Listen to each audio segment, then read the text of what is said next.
오늘의 10분 말씀.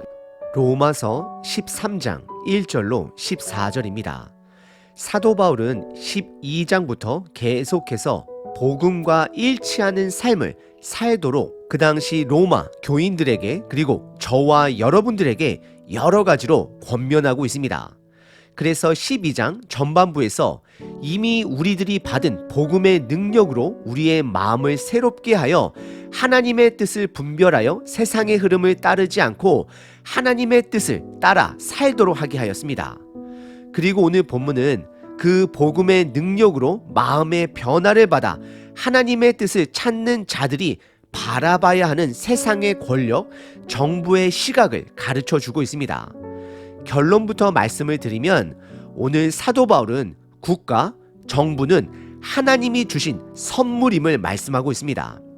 반대로 말하면 국가, 정부는 하나님이 그분의 나라를 세워가는데 쓰는 도구가 됨을 말씀하십니다. 그래서 오늘 본문 사도 바울은 왜 믿음의 공동체가 정부에 대한 복종이 왜 필요한지를 말하고 있습니다. 하지만 이런 말들을 들을 때 우리는 자연스럽게 다음과 같은 질문이 마음속에서 드러납니다. 만약 국가가 하나님의 법의 기준에서 벗어난다면 그것 또한 복종하는 것이 맞을까요? 성경은 아니다라고 답을 합니다. 하지만 우리들이 어떤 마음으로 어떤 방법으로 부패한 정부와 맞서는 것 또한 다른 지혜가 필요한 부분입니다. 사도행전 5장 29절에 보시면 초대교회 시절에 로마 정부가 복음 전하는 것을 막았습니다. 바울을 잡아 다시는 복음을 전하지 못하게 명령하였습니다. 하지만 그때 바울의 고백은 다음과 같았습니다. 베드로와 사도들이 대답하여 이르되 사람보다 하나님께 순종하는 것이 마땅하니라 라고 고백합니다. 여기서 중요한 것은 하나님의 말씀이 국가의 법보다 위에 있습니다. 그리고 예수님은 로마 황제 가이사의 세금은 가이사에게 그리고 하나님의 것은 하나님에게 드리라 라고 가르침을 주셨습니다. 이것은 두 가지를 말합니다. 하나님의 주권은 아무리 세상 나라가 강력해진다 할지라도 하나님의 통치 아래에 있음을 인정해야 함을 말씀하고 있는 것입니다. 그래서 우리는 어떤 순간에서도 하나님의 주권을 절대적으로 신뢰해야 합니다. 그래서 그분의 주권을 신뢰하는 마음으로 항쟁을 하던 복종을 하던 해야 하는 것입니다. 그리고 가이사의 것은 가이사에게 하나님의 것은 하나님에게 라는 말씀은 너희는 어디에 속해 있느냐를 묻는 질문입니다. 우리는 하나님의 형상으로 지음을 받은 하나님에 속한 자들이 되는 것입니다.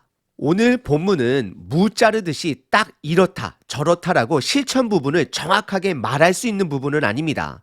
예를 들어 저와 여러분들은 2000년 전에 로마 시대를 역사적으로 조금 더 큰 그림을 볼 수 있는 자들입니다. 그 당시 로마의 통치를 통해 하나님은 두 가지를 준비하셨습니다. 첫 번째는 언어입니다.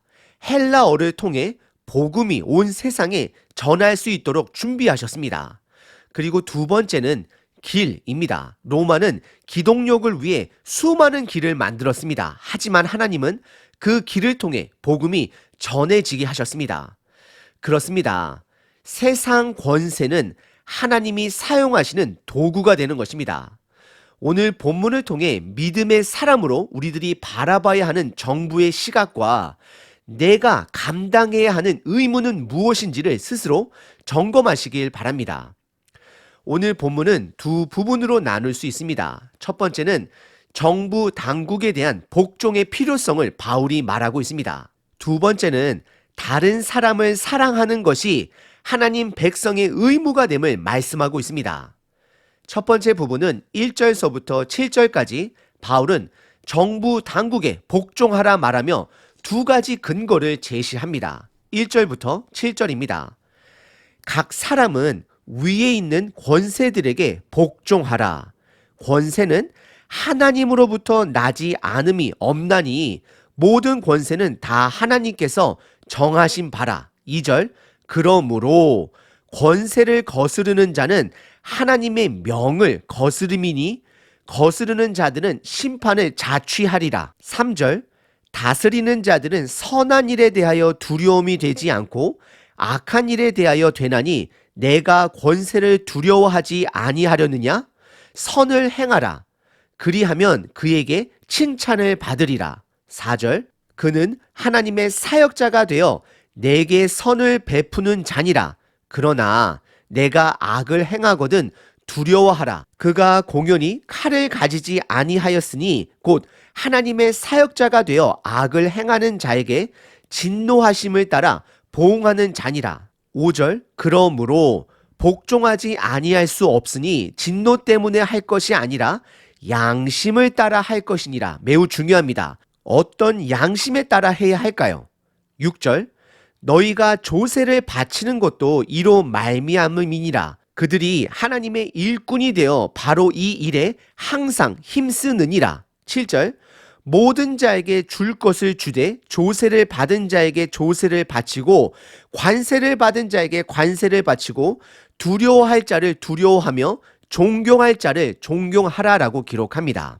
1절에 바울은 선명하게 말합니다. 믿음의 사람은 위에 있는 권세들에게 복종하라 말합니다. 나라에 복종하라라고 말하고 있습니다.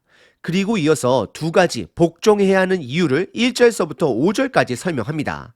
첫 번째는 1절과 2절에 보시면 세상 정부는 하나님의 권위에서 나온다라고 말합니다. 이것은 하나님의 권위가 더 높지만 당연한 것이지만 그 권위가 허락하여서 세상 정부가 나왔음을 말하고 있는 것입니다. 그래서 사도 바울은 정부의 권세를 거스르는 자는 하나님의 권세 또한 말씀 또한 거스르게 됨을 말하고 있습니다. 그리고 3절과 4절에 두 번째 이유를 말합니다. 사회 정부는 선하고 정의로운 것을 세우는데 필요함을 말하고 있습니다. 우선 바울은 하나님의 말씀의 기준을 두지 않는 로마 정부라 할지라도 기본적인 선을 행하는 정부가 됨을 전제로 말하고 있습니다. 그래서 누군가 악을 행하면 하나님의 심판 이전에 정부의 법적 심판을 받을 것을 말하고 있습니다. 그래서 4절에 보시면 악을 행하거든 정부의 칼을 두려워하라라고 말합니다. 하지만 5절에 바울은 하나님의 법에 복종할 때에 단지 그 나라의 진노, 즉 나라의 법적 처벌이 두려워 무조건적으로 복종이 아니라 양심을 따라 하라라고 말을 합니다. 이것이 매우 중요합니다. 이 양심은 복음으로 새롭게 변화된 마음을 말하는 것입니다. 그 마음은 하나님의 뜻이 무엇인지 분별하는 마음이 되는 것입니다. 그래서 결국 정부를 향한 무조건적인 복종이 아니라 복음의 마음으로 분별하여 복종하라라는 것입니다. 그리고 동시에 이것은 반대로 정부가 하는 것을 무조건적으로 반대도 하지 말 것을 말씀하고 있는 것입니다. 정부는 하나님이 사용하시는 도구가 됨을 우리는 기억해야 합니다. 그래서 정부의 법을 무조건적으로 대항하는 자들은 하나님을 무조건적으로 대항하는 자 또한 됨을 우리는 기억해야 합니다. 그래서 2절에 하나님의 명을 거스르는 자가 된다라고 말씀하고 있습니다.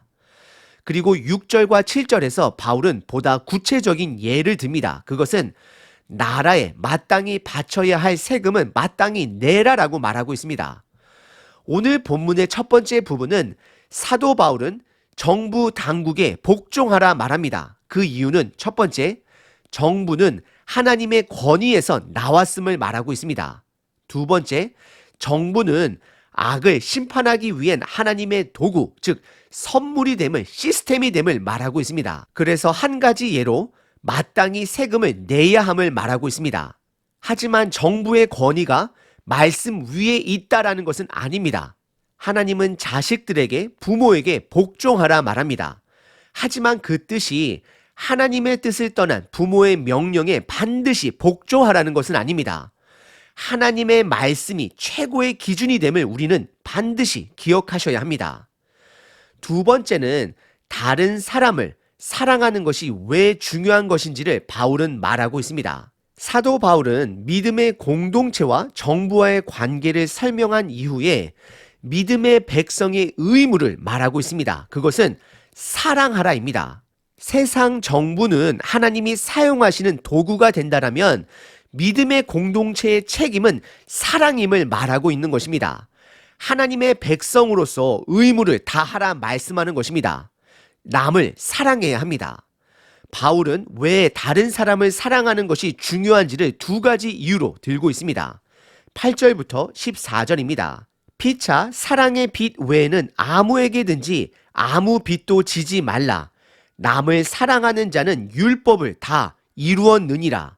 9절 간음하지 말라, 살인하지 말라, 도둑질하지 말라, 탐내지 말라 한 것과 그 외에 다른 계명이 있을지라도 내 이웃을 내 자신과 같이 사랑하라 하신 그 말씀 가운데 다 들었느니라. 10절 사랑은 이웃에게 악을 행하지 아니하나니 그러므로 사랑은 율법의 완성이니라. 11절 또한 너희가 이 시기를 알거니와 자다가 깰 때에 벌써 되었으니 이는 이제 우리의 구원이 처음 믿을 때보다 가까워졌음이라. 12절 밤이 깊고 낮이 가까웠으니 그러므로 우리가 어둠의 일을 벗고 빛의 갑옷을 입자. 13절 나새와 같이 단정히 행하고 방탕하거나 술 취하지 말며 음란하거나 호색하지 말며 다투거나 시기하지 말고. 14절 오직 주 예수 그리스도로 옷 입고 정욕을 위하여 육신의 일을 도모하지 말라 말씀하십니다.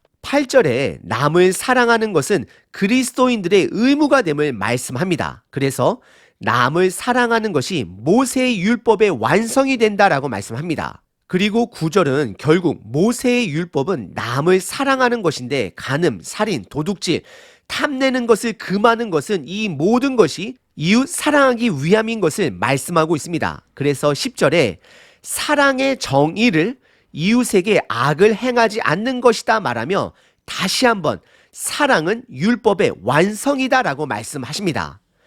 남을 사랑하는 것은 예수님의 두 번째 오심을 기다리는 자들의 삶의 태도가 되어야 함을 말씀하고 있는 것입니다.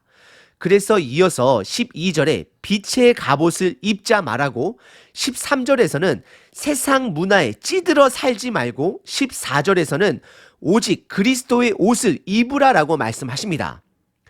복음의 사람은 남을 사랑함으로써 우리들의 정체성을 드러냅니다.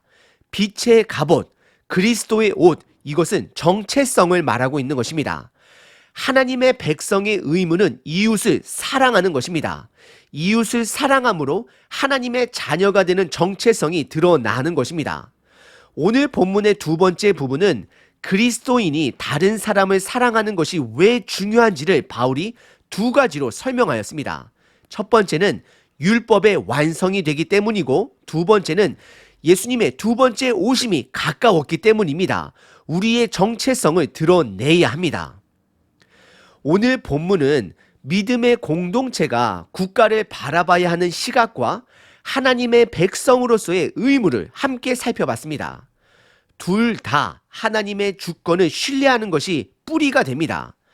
당연히 국가가 복음 전하는 일을 막는다면 우리는 그것에 대해 복종해서는 안 됩니다. 하지만 하나님의 주권은 세상 권세 위에 있음을 우리는 반드시 기억해야 합니다. 이스라엘 역사 속에 유대인들은 그들의 나라가 망할 것을 예상하지도 못했고 상상하지도 못했습니다. 하나님이 항상 지켜줄 것으로만 믿었습니다.